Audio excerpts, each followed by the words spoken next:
Oh, hey, I'm glad you're here.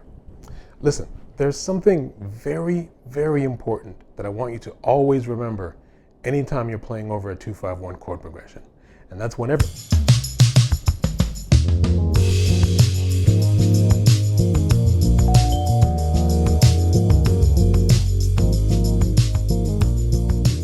Hello, friends and neighbors. Welcome back to the Brownstone. My name is Rich Brown. I hope you're doing very well. Hey, listen, we are on our way to 10,000 subscribers. Who knows? Maybe by the time this video hits the airwaves, we might have hit that mark already. So thank you so much. That's amazing. And let's keep on going.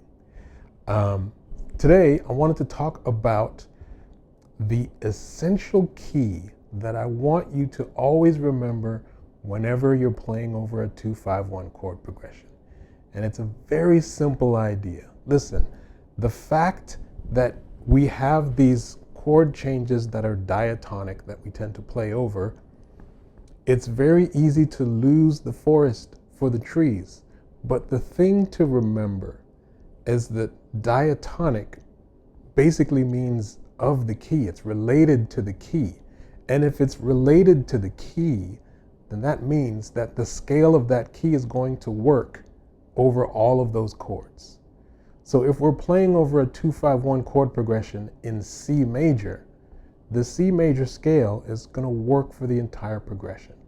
Now, this might be common knowledge for some of you, but this might be an epiphany for others because we tend to lose the forest for the trees. We tend to get too deep into the minutia when the big picture is the thing that we can really focus on to get more of the answers that we need. So here's what I want to do to demonstrate this, and also to really get a sense of the sound associated with our sequential patterns, the sequential patterns that we've been playing. I'm playing my 6th string today because I feel like singing, and this is the bass I use for singing. Now, I know that there are the bass police out there who are going to complain that I'm playing a 6th string bass. But listen, I am only going to be playing the 4 middle strings of this instrument, E, A, D, G. That's all I'm going to do. So please don't hate on me. Let's not do that today, please. So here we go. What I want to do is demonstrate the beauty of these sequential patterns over changes, specifically today over the 2-5-1 chord progression. I get a lot of questions about soloing and how I approach harmony. This is a real eye-opener, but I don't want you to rely specifically on this because this is the key to open the door. And once you open the door, there's a whole realm of other possibilities that you can go for. So I don't want you to rely just on this idea because there's so much more that we can get into. Today we're just going to get into this. But I want to demonstrate the beauty of these patterns over a 2-5-1 chord progression. And what I'm going to do is I'm going to play them super straight. I'm not going to play them all. I just want to focus on a few of them. And then I want to free it up a little bit. I want to take these ideas and free them up to really demonstrate how beautiful melodies can be created using these patterns. Today I'm going to be using the iReal Pro app. I'm not sponsored. I just thought I'd fill you in on that information. And listen, you can set whatever tempo you want. You can use whatever groove you want. I happen to love playing over ballads. And what I have here is a really nice bolero set at 85 BPM. Really super beautiful, really nice and slow, so I can concentrate on the patterns that I'm playing and the sounds of these patterns individually, but also the sounds of these patterns as they relate to my chord progression. So I'm going to go through thirds, triads, 7th chords, and then maybe that one that we talked about last week that I can't pronounce, 6. All right, so let's get into that. These 4 ideas. I'll demonstrate the patterns, and then I'll free them up a little bit and show you how gorgeous they can be, or at least I'll try to. So here we go.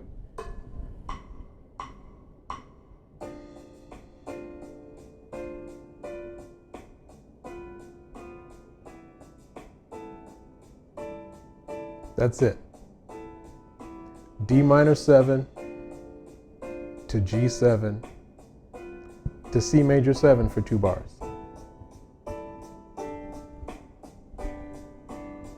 So the first thing I'll do is just play ascending thirds. Now, because the first chord is a D minor 7, I'm going to start on my second note of the C major scale, which is D.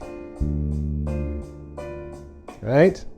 I've got a little bit of reverb and a little bit of delay to make things sound even more beautiful. And then we go in. So, ascending and descending thirds on a 2-5-1 in C major, starting on the note D.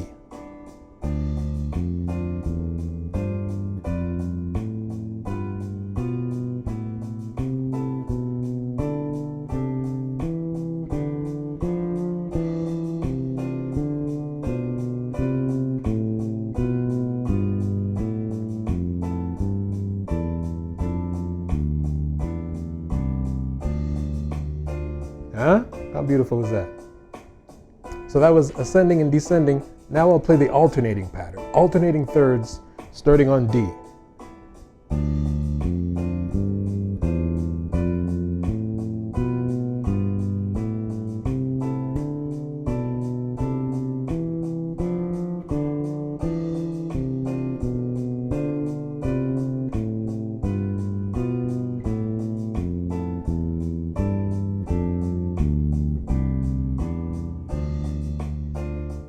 So that was just working with the interval of thirds, moving up and down the scale. Already it's gorgeous, right? So now here's what I want to do. You've heard the ascending pattern, you've heard the descending pattern, and I played them super straight over the changes. Now what I want to do is use that idea to create some more melodic content by varying the rhythms a little bit and coming up with some different phrases to still use that pattern, but just use them in a more melodic way. Let's see if this works.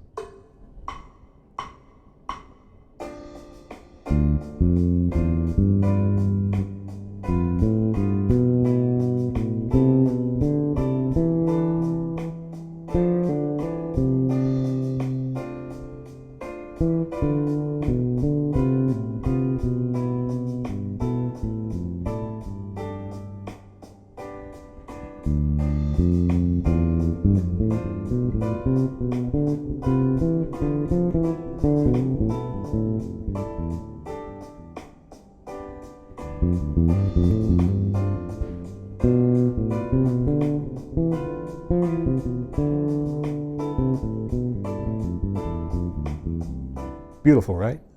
So that was thirds. Now we'll take triads and do the same thing.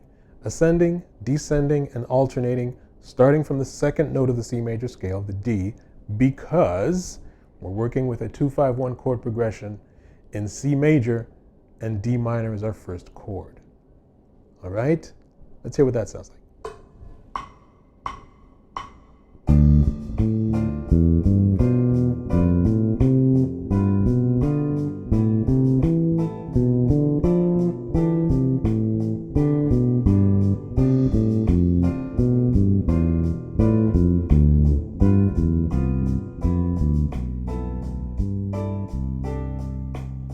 So that's ascending and descending. Now I'll play triads alternating, which sounds like this. 1, 2,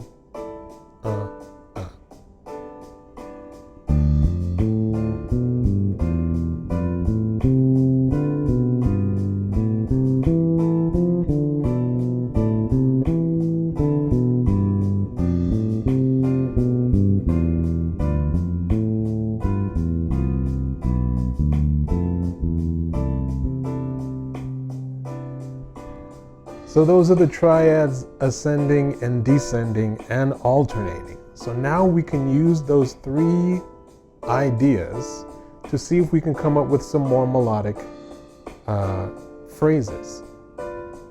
Let's see what that sounds like.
Beautiful, right?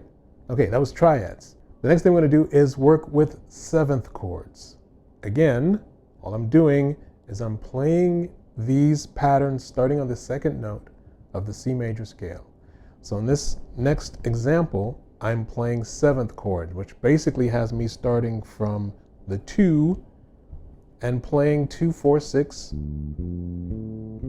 8, and then following through on the next note of the scale, right? So 3, 5, 7, 9, 4, 6, 8, 10, and so on and so forth. So that's how I'm looking at these patterns. Again, just as I talked about last week, I'm thinking of the numbers. I'm not necessarily thinking of the names of the notes. I don't want to do that. I really want to just focus on the patterns being created when I think of the numbers that I'm playing associated with each note. All right, let's do seventh chords.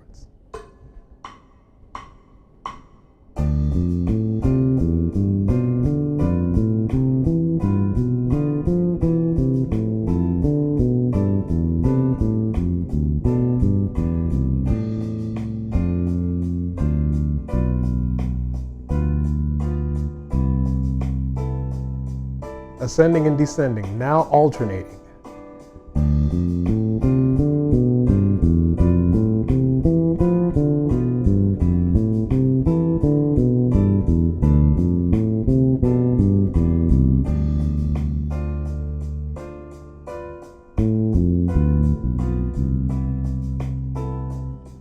So that's the sound of the seventh chords, ascending and descending. If you're not sure of these patterns that I'm playing, I went over some sequential patterns in a couple of previous videos. I might link them up there. Maybe I'll link one up there, and I'll link anything else associated with this subject in the description box below. All right, let's move on. The last one that we're going to do is sixths. And again, this is always my favorite. So sixths, starting on the second note of C major, going through the 2-5-1 chord progression in C major. Let's hear what that sounds like.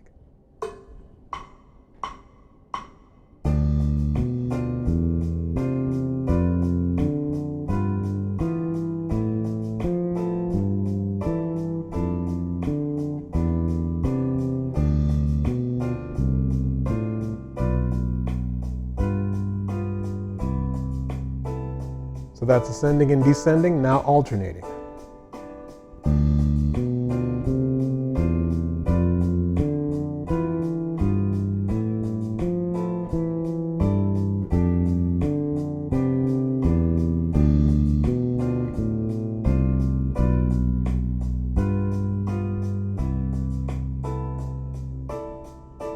So now let's free things up a little bit. Now I have the pattern under my fingers, and now I can use a little bit more of my intuitive mind to come up with some more melodic ideas using this same interval.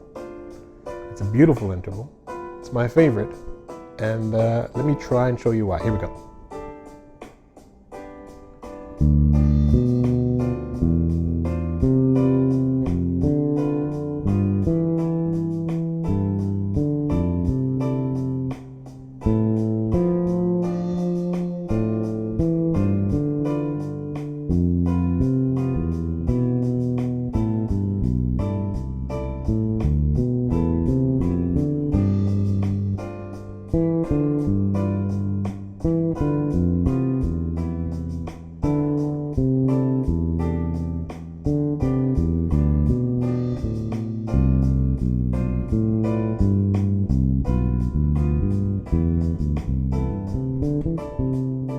Isn't that gorgeous?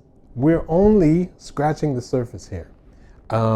Again, if you're having trouble with any of these patterns, I will link the necessary information. There are some lessons that I've done previously on this channel, all dealing with sequential patterns, and I'll find those videos and link them in the description below. But that's it, y'all. You can hear how gorgeous these things are. And you can definitely hear how just sticking with that one scale of C major can really work over the entire chord progression. Check this out, just as my last little bit of demonstration to really drive this point home of how you can just stick to one scale over a set of diatonic changes. I'm just going to play the scale. Check this out.